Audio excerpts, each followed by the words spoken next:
Super star Rajinikanth తాజాగా నటిస్తున్న చిత్రం కూలీ భారీ అంచనాల మధ్య ప్రేక్షకుల ముందుకు రాబోతున్న ఈ సినిమాకు అన్ని ఏరియాలలో భారీ డిమాండ్ ఏర్పడింది. లోకేష్ కనగరాజు దర్శకత్వంలో రాబోతుండటంతో అంచనాలు మరింత పెరిగిపోయాయి. ఇకపోతే జైలర్ సినిమాతో సూపర్ స్టార్ రజనీకాంత్ కు ఊహించని విజయం లభించింది. దీంతో ఇప్పుడు కూలీ సినిమాకి తెలుగులో కూడా బజ్ ఏర్పడింది. దీనికి తోడు ఇందులో నాగార్జున కీలక పాత్రలో కనిపించనుండటంతో తెలుగు ప్రేక్షకులు కూడా ఈ సినిమా కోసం ఎదురు చూస్తున్నారు. ఈ చిత్రాన్ని సన్ పిక్చర్స్ బ్యానర్ పై కళానిధి మారన్ భారీగా నిర్మిస్తూ ఉండగా ఇప్పుడు ఈ సినిమా తెలుగు హక్కుల కోసం తెలుగు బడా నిర్మాతలు పోటీ పడుతున్నట్లు సమాచారం. టాలీవుడ్ లో భారీ పాపులారిటీ సొంతం చేసుకున్న దిల్ రాజు, సూర్యదేవర నాగవంశీ, సునీల్ నారంగ్ వంటి కళా నిర్మాతలు ఈ సినిమా తెలుగు హక్కుల కోసం పోటీ పడుతున్నారట. అంతేకాదు ఈ మూవీకి ఇప్పటి వరకు 42 కోట్ల వరకు ఆఫర్ వచ్చినట్లు సమాచారం. ఇకపోతే ఈ సినిమా ఆగస్టు 14వ తేదీన ప్రేక్షకుల ముందుకు రాబోతుంది. ఇదే రోజున బాలీవుడ్ లో జూనియర్ ఎన్టీఆర్, హృతిక్ రోషన్ నటిస్తున్న వార్ 2 కూడా విడుదల కానుంది. దాంతో ఇది బాక్సాఫీస్ యుద్ధం అంటూ నెటిజన్స్ తమ అభిప్రాయాలను వ్యక్తం చేస్తున్నారు.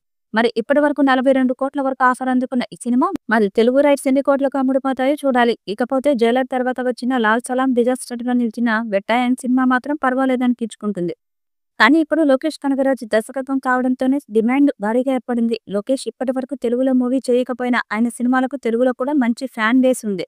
అటు అక్కినేని నాగార్జున కీలక పాత్ర పోషిస్తున్నారు. ఇంత ఈ సినిమా హక్కులు కొనుగోలు చేయడంపై తెలుగు నిర్మాతలు ఆసక్తి చూపిస్తున్నారు. మరోవైపు తెలుగులో ఈ సినిమాను నాగార్జున అన్నపూర్ణ స్టూడియో ద్వారా రిలీజ్ చేయాలని అనుకుంటున్నారట. మరి కూలీ సినిమా హక్కులు ఎవరికి సొంతం అవుతావో తెలియాలంటే ఇంకొన్ని రోజులు ఎదురు చూడాల్సిందే. రజనీకాంత్, లోకేష్ కనగరాజ్ కాంబోలో తెరకెక్కుతున్న కూలీలో శృతి హాసన్, నాగార్జున, సత్యరాజ్ వంటి వారు కీలక పాత్రలు పోషించారు. సన్ పిక్చర్స్ సంస్థ దీనిని భారీ స్థాయిలో నిర్మించింది.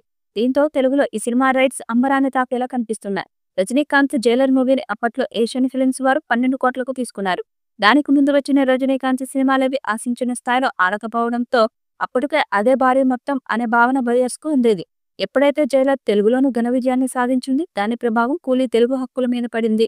పైగా ఇందులో నాగార్జున కూడా కీలక పాత్ర పోషించడంతో ఈ సినిమా తెలుగు హక్కుల కోసం ఇప్పుడు ఏషియన్ సునీల్ తో పాటు మరో 2-3 పోటీ పడుతున్నట్టు సమాచారం. నాగార్జున సైతం ఈ సినిమా తెలుగు హక్కుల కోసం పోటీ పడుతున్నారని, తమ అన్నపూర్ణ స్టూడియోస్ ద్వారా దీనిని విడుదల చేయాలనుకుంటున్నారని తెలుస్తుంది. మరి ఈ చిత్రం ఎలాంటి రికార్డ్స్ క్రియేట్ చేస్తుందో చూడాలి.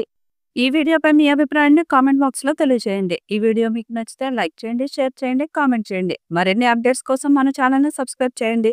అలాగే పక్కనే ఉన్న గంట సింబల్ని గట్టిగా కొట్టండి.